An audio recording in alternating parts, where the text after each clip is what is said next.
Story number 1. The Quiet Neighbor. It was a Tuesday evening when Sarah first stepped into her new apartment. The kind of apartment you'd dream about after years of moving from one place to another, tucked away in a quiet neighborhood, and just the right size for someone starting over. The walls had that old charm. The floors creaked with history, and the windows offered a view of a tree-lined street that seemed peaceful, almost too peaceful. Her neighbors, the Richardsons, lived in the unit next door, an elderly couple who had lived there for years. Mrs. Richardson was warm and welcoming, offering Sarah tea and freshly baked cookies.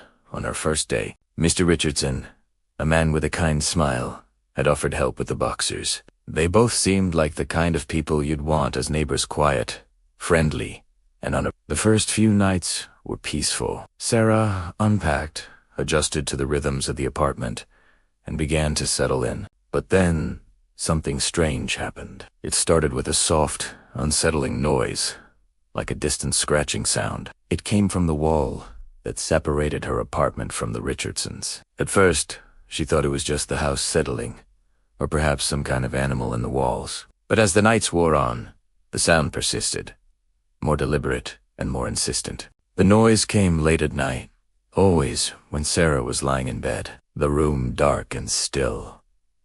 Scratching, dragging. Faint whispers followed, just on the edge of hearing, like something or.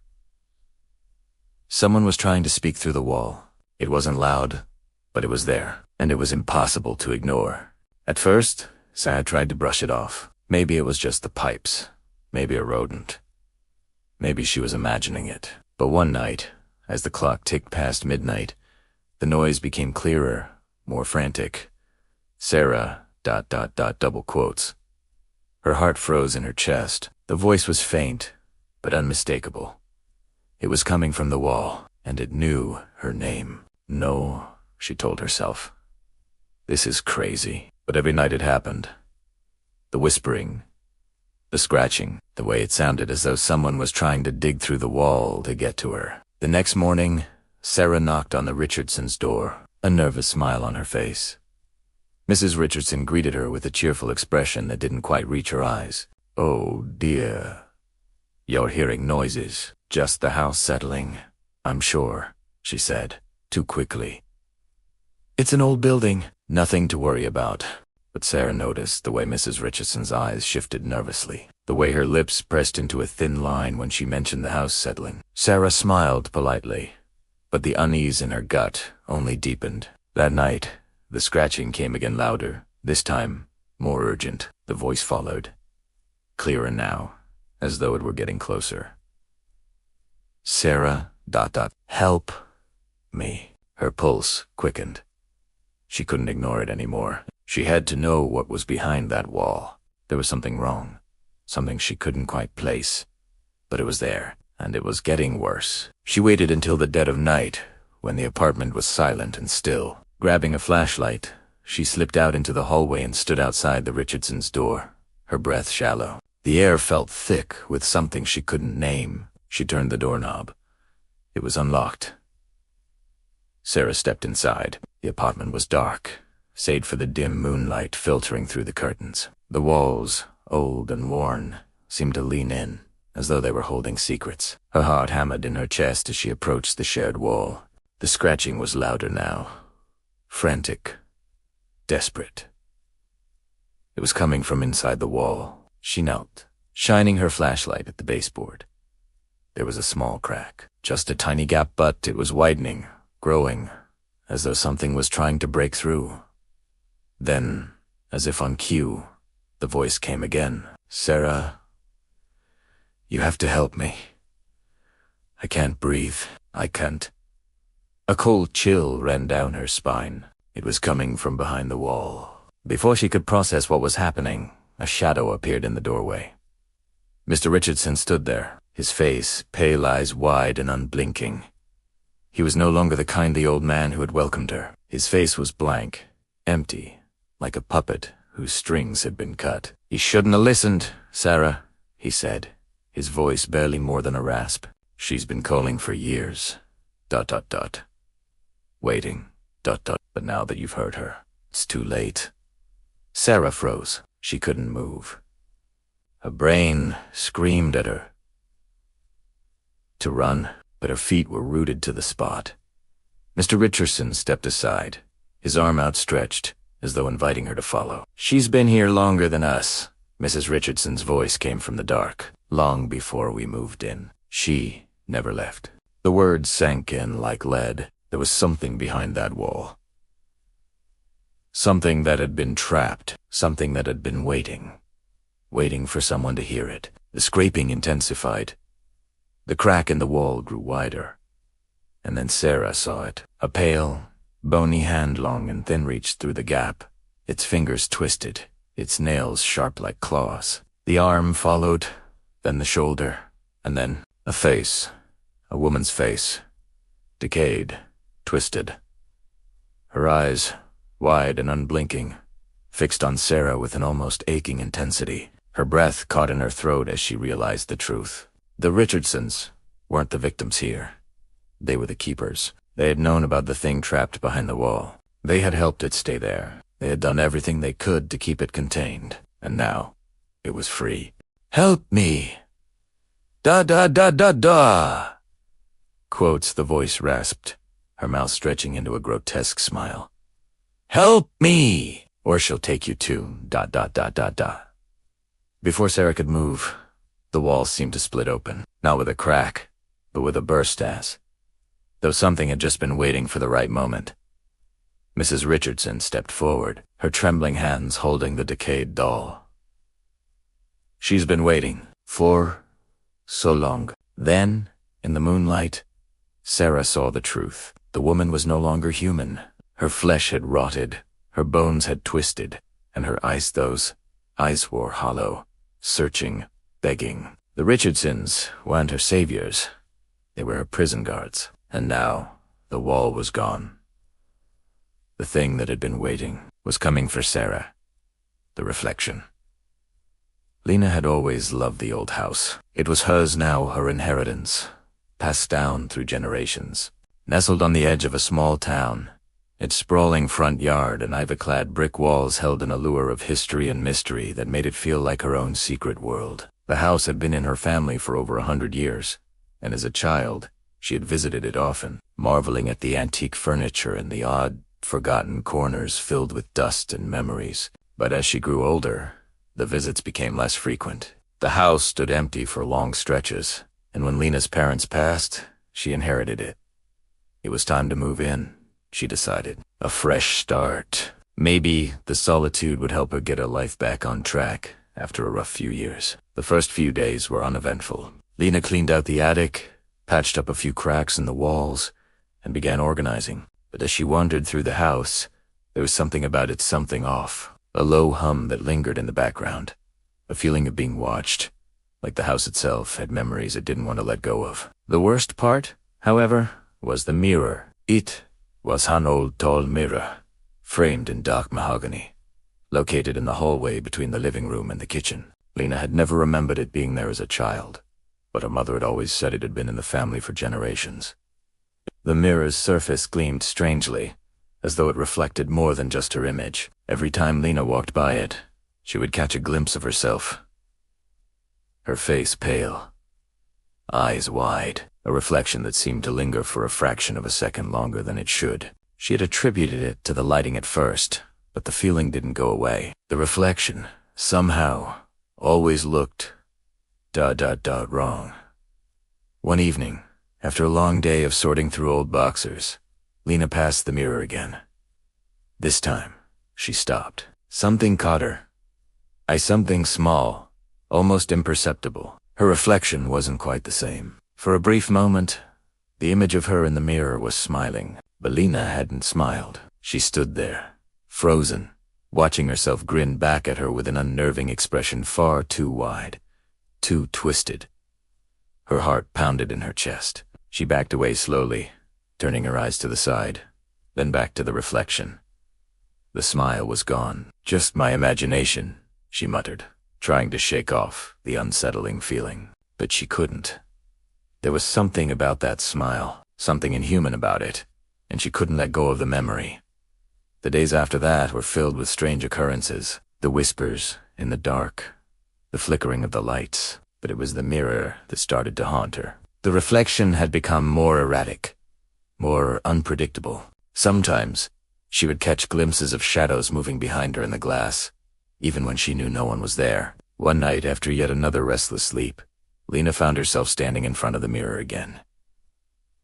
She couldn't help herself. She had to know if it was still happening, if she was going mad, or if something was truly wrong with the mirror. This time, as she stared at her reflection, she saw it. The figure standing just behind her was mirrored perfectly. The same pale face, the same wide eyes, but the smile it was no longer the odd, twisted grin. No. This time, the reflection was laughing. Lena's breath caught in her throat as a figure in the mirror began to move. It wasn't her. It was someone else. Something else, its movements jerky, unnatural, as though it was trying to pull itself free from the mirror's glassy surface. She reached out, her hand trembling as it hovered near the edge of the mirror. In the blink of an eye, the reflection reached out first. A cold, clammy hand pressed against the glass, but the contact felt real, like someone was on the other side, just inches away from her skin. Lena stumbled back, gasping. The hand remained, as if waiting for her to do something. She could hear the faintest of whispers, like a voice she should recognize, but couldn't quite place. It was almost familiar. "Let me out," the reflection whispered, its voice soft and pleading, like the echo of something long forgotten. Lena's heart raced. The air around her grew cold, a chill that wrapped itself around her like a suffocating shroud. She tried to look away, to tear her eyes from the mirror, but she couldn't. The voice, the reflection, was pulling her in, dragging her into its depths. "Please," the reflection said again. Its eyes, wide, full of desperation. "Let me out." Lena's mind reeled. What was happening? Who was that? Why did it feel like a part of her was trapped in that glass? The whispers grew louder, and without thinking, she reached out toward the mirror. The moment her fingers brushed against the surface, it was like a jolt of electricity shot through her. The glass rippled, and for a fleeting second, Lena saw the world behind the reflection twist and distort. And then she was falling through the mirror. The ground disappeared, and she plunged into the cold, endless blackness, unable to stop herself. She landed with a sharp thud, gasping for air. When she opened her eyes, the world was different. It was dark, suffocating, and the air smelled stale. The ground beneath her was cold and uneven, as if she were in a place that didn't belong to the real world. She tried to stand, but her legs were weak, and her heart thudded in her chest. Then she heard it again, the whispers. The same voice, now louder, closer. "You shouldn't have done that." Lena turned, her pulse hammering in her ears. The reflection, the thing in the mirror, was standing behind her. Only it wasn't in the mirror anymore. It was here, in the real world. Its smile was twisted, its eyes black as coal. "You let me out," it hissed. "Now you're mine." Lena's screams echoed through the darkness as the world around her shifted, pulled by the same force that had taken her. And all the while, she could still hear the whispers, faint and distant, but unmistakable. "Let me out."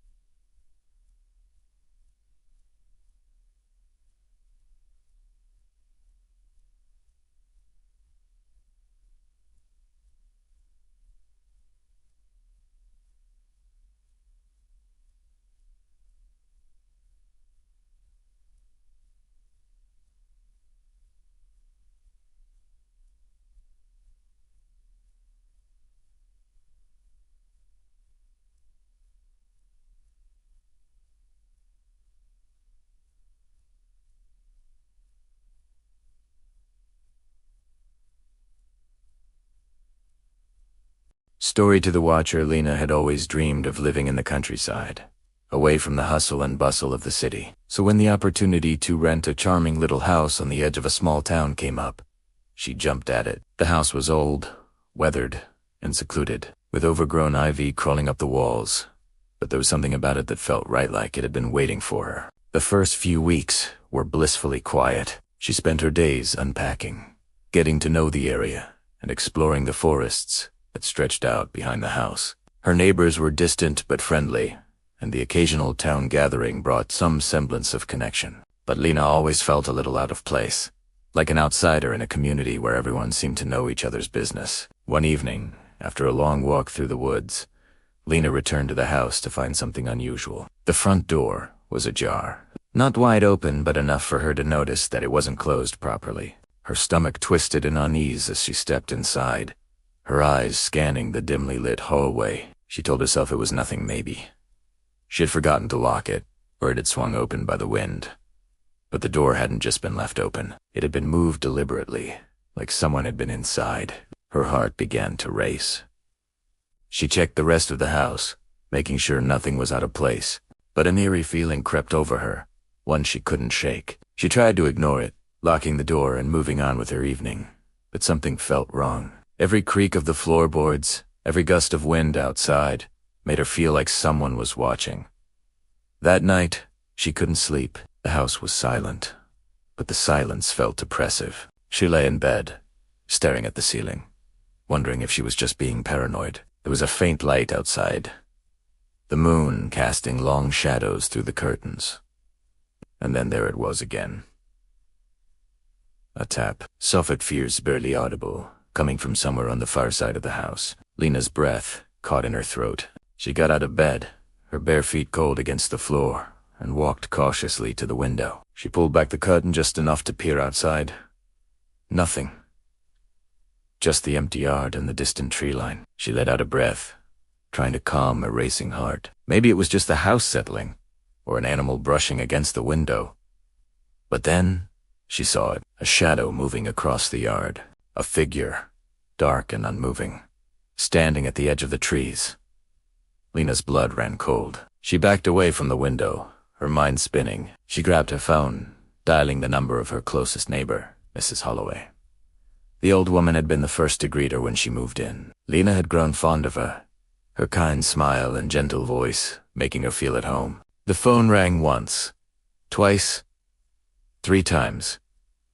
Just as Lena was about to hang up, the call was answered. Lena, Mrs. Holloway's voice was thick with sleep, but there was something else in her. Tone something off. Are you okay, dear? Is everything all right? I think someone's outside my house, Lena said, her voice shaking. I saw a figure in the yard. There was a long pause on the other end of the line. Then, in a low whisper, Mrs. Holloway spoke. Don't look out the window. Don't let them see you. Lena's breath caught in her throat. What do you mean? Who is it? Is it one of the neighbors? No. Mrs. Holloway's voice trembled. It's the Watcher. He comes every night.